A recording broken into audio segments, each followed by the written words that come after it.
Bizarre Creations, best known for their successful racing series, Project Gotham Racing, tried stepping out of their comfort zone during the PS3 generation. They wanted to explore other mediums other than racing, and they were interested in pursuing third-person shooters. This resulted in their development of The Club, which was an arcade score-based third-person shooter. This was a solid game, and you could definitely see their eye for track design in many of the club's stages. In 2010, the studio was going to have a pretty ambitious year. They planned on releasing a new racing IP which combined elements of arcade racers along with kart racers. Blur was aiming to be an interesting title, and sadly this underrated gem was released in a crowded market and never really got the attention that it deserved. The same can be said for the second release that year, which would end up being their final game. While the studio was creating Blur, they were also making a new Bond game for Activision. This would be an original story, and the gameplay would be centered around third-person shooting. This ended up being the most underrated Bond game that Activision published. Join me as we take a look back at James Bond Bloodstone.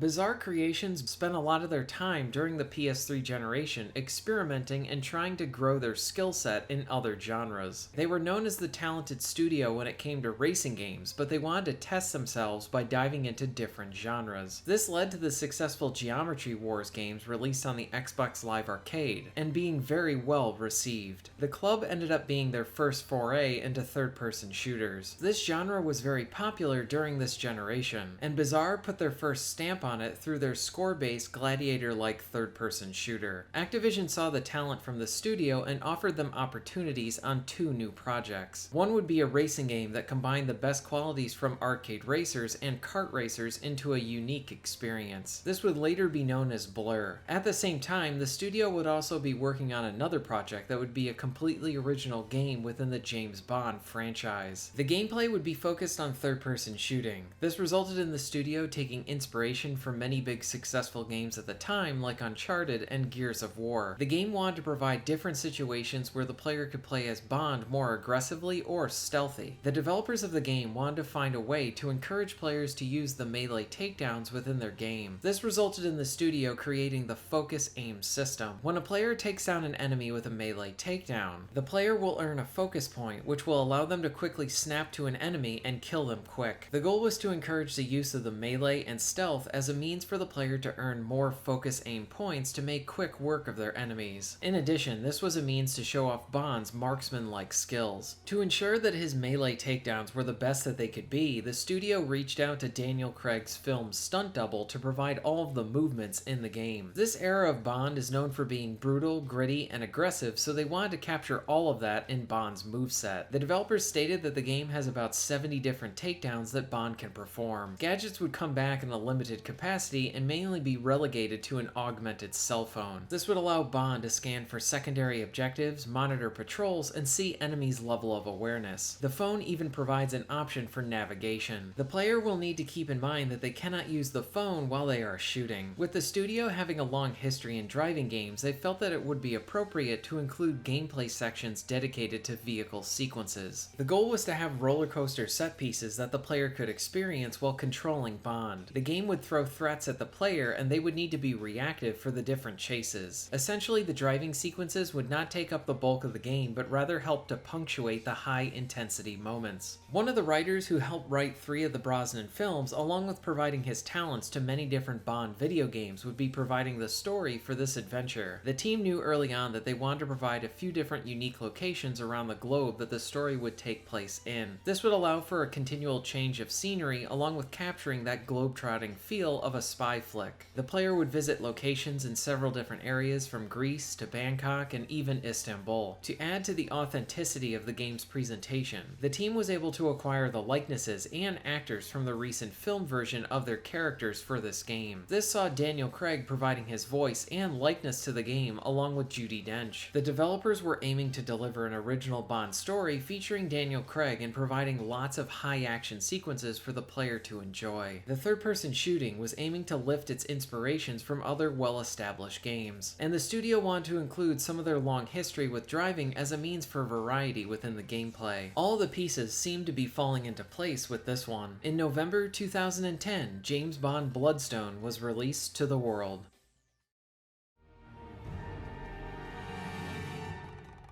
Bloodstone is a third-person shooter with options for light stealth along with driving sections. The third-person shooting operates how you would expect it to and feels pretty good. There is a mechanic where Bond earns points for performing melee takedowns, which allows him to instantly kill an enemy with a quick headshot. The gameplay does hit a bit of a lull in the second level, but after that the gameplay is very enjoyable with lots of action and some fun set pieces. The stealth is fun but very light, so do not expect the most advanced stealth system here. The driving sections are mostly great as they help to provide some enjoyable set pieces. The writing and Daniel Craig's performance brings down the narrative, but from a gameplay standpoint this is a very enjoyable third-person shooter. You have some options while you're in cover. You can swap to adjacent pieces of cover or hug another corner to move around. The game allows you to blind fire at enemies, and this is very useful as many enemies will slowly move in to flank your position. The cover shooting has a snappy auto-aim system which makes targeting the next enemy very easy. The most interesting mechanic from the shooting is the use of Bond's focus aim. You earn focus aim tokens whenever you melee kill an enemy. Then you can opt to use your tokens to quickly aim to an enemy and take them out instantly. This mechanic is very similar to the mark and execute system from Splinter Cell Conviction. I love the introduction of that mechanic in that game, and I do enjoy it here as well. My only issue with it in Bloodstone is how the presentation of it is just fine but not stylish. For example, when you use it in Conviction, there's some personality to the camera movement when you do it, adding some extra satisfaction to using this and making it even more special. But in Bloodstone, you highlight the enemies and they die instantly with no sense of style to up the presentation in this area. When it comes to the shooting itself, the guns sound decent with some reactive enemies. My issue with the shooting is the lack of feedback to the weapons. You can really notice this with the shotgun as there's no kickback at all. The weapons needed more weight to them. With the enemies being very reactive, it is fun to play around with softening them up with a few hits and then rushing in to earn a focus aim token. The first level deserves praise as it is a well done introduction to the game. We get introduced to the mechanics, there's some fun shooting along with two vehicle sequences, one in a boat and another in a car. Plus the opening Bond song and sequence is pretty good as well. The second level is a step down compared to the first along with the worst driving section in the game, but after that the game is a solid experience with fun shooting and good set pieces. There is one level that takes place in a casino and it makes good use of quiet in but loud out kind of a level. There's others where you need to shoot through an area quickly as gas is trying to kill you, along with a fun section in an aquarium. That adds some verticality to the fighting. The set pieces are well done, like fighting on a hovercraft that then transitions to fighting on the wing of an airplane. The driving sequences are mostly really fun and enjoyable. The cars generally control well, and these sequences are all about chasing your opponent. When it comes to the action, the first level starts off well, dips a bit for the second, and then is solid till the ending. Bloodstone is a short and sweet experience with fun gameplay.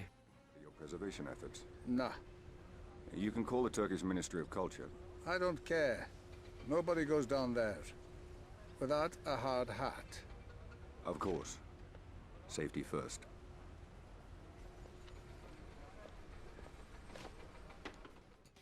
Now, I do find this game very enjoyable from a gameplay standpoint, but I do have a good amount of issues with the game. For one, the smartphone again takes the place of all Bond gadgets. Just like in GoldenEye Reloaded, this is boring and loses some of the personality of the different gadgets that Bond uses. The smartphone is mostly used to highlight different objectives to find, along with providing Bond with an Arkham Batman-like vision for highlighting enemies. I understand that a smartphone can do a lot of things, but it is boring for this character and takes out some of the spy fantasy fantasy charm that Bond is known for. There are areas that offer options for stealth or direct action. My problem with the stealth is how underdeveloped it is. It is decent, but it would have been nice if the game just included a crouch button and more expansive levels to really be able to utilize it more with the focus aim system. The second driving level is the worst one in the game because the car handles horribly, like it's heavily weighted down in the back. This makes all the turns in the level hard to do and very easy for the bad guy to get away. From a presentation standpoint, the spectacle is still good here, but controlling is not. I do think it was a missed opportunity to not have any sort of vehicle combat sequences in the game. I understand that Craig's Bond does not have a focus on gadgets, but in a game this would have been the perfect opportunity to have some fun with this. I say this because while most of the car sequences are fun, they are all the same thing: chase after the bad guy. Another missed opportunity were the lack of movement options. I find it odd that this game rewards you for melee killing enemies to provide you with a focus aim token, but you cannot roll out of danger or take any enemy as a human shield. Adding more movement options could have enhanced the action. There are these parts where you need to walk around an environment and scan things to open up the next action section. These are boring and unneeded. I understand that the studio would want to have peaks and valleys for their gameplay, but this could have been done a lot better. Another weakness to the game is Daniel Craig's performance.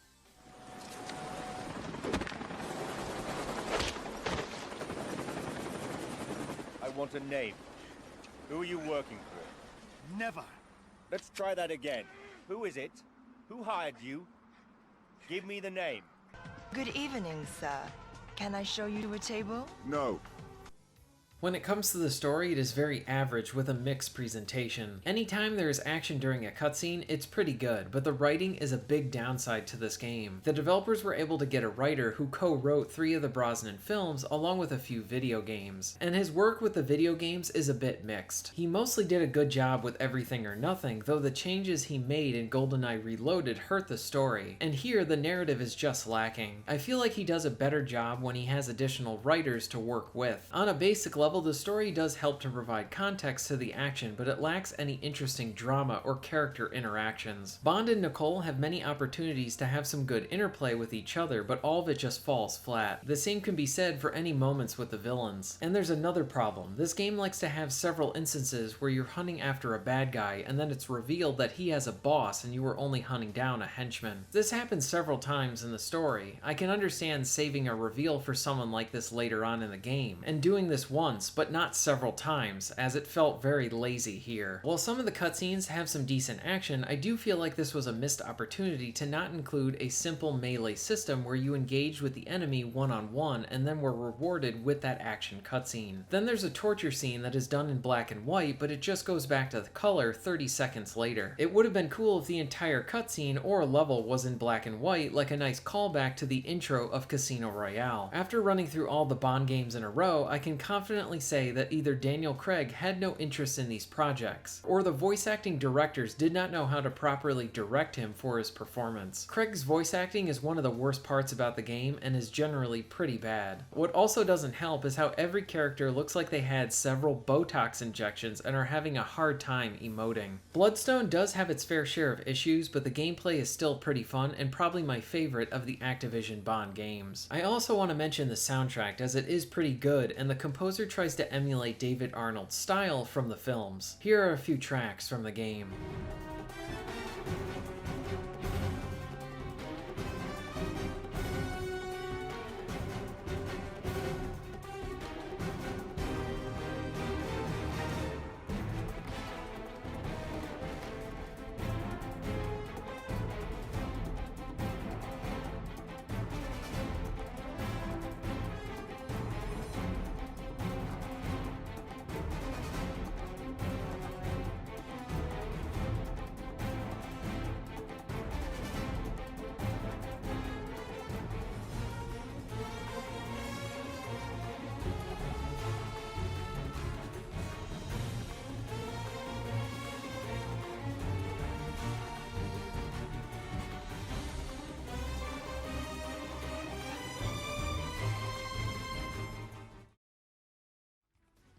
Bizarre Creations did a solid job with Bloodstone. From a gameplay standpoint, it is a solid third-person shooter while also lacking in other areas like the story, voice acting, and writing. I feel like Activision hurt their own game because both Bloodstone and the GoldenEye remake for the Wii was released in the fall of 2010. I understand that there were different games on different systems, but why would you release two Bond games very close together? And people are probably going to pay attention more to the remake of the groundbreaking title to the series over an original story with no movie attached to it. One other thing I wanted to mention was how Bloodstone had a tacked on multiplayer. This was during the time where many publishers felt like every game needed multiplayer. I feel like co-op would have been better suited for this game, or take out the multiplayer completely and just double the length of the game. The sad part about this as well is that Bloodstone sold so poorly that the sequel was cancelled. The sequel was going to be developed by Raven Software. They are a very talented studio, and I think they would have delivered an even better game with what Bizarre Creations had built on. Raven has a resume of wonderful games, and they released several underrated games that generation, from their Wolfenstein, the Wolverine Origins game, and Singularity. And based on the unreleased footage from their game, the game already looked more visceral than Bloodstone. I know that 007 Legends is the last Bond game to be released for now, but I did not want to end my Bond retrospectives on that note, since that game is god-awful. Bloodstone does have its fair share of flaws, but it's also an underrated third-person shooter worth checking out. Thank you very much for watching.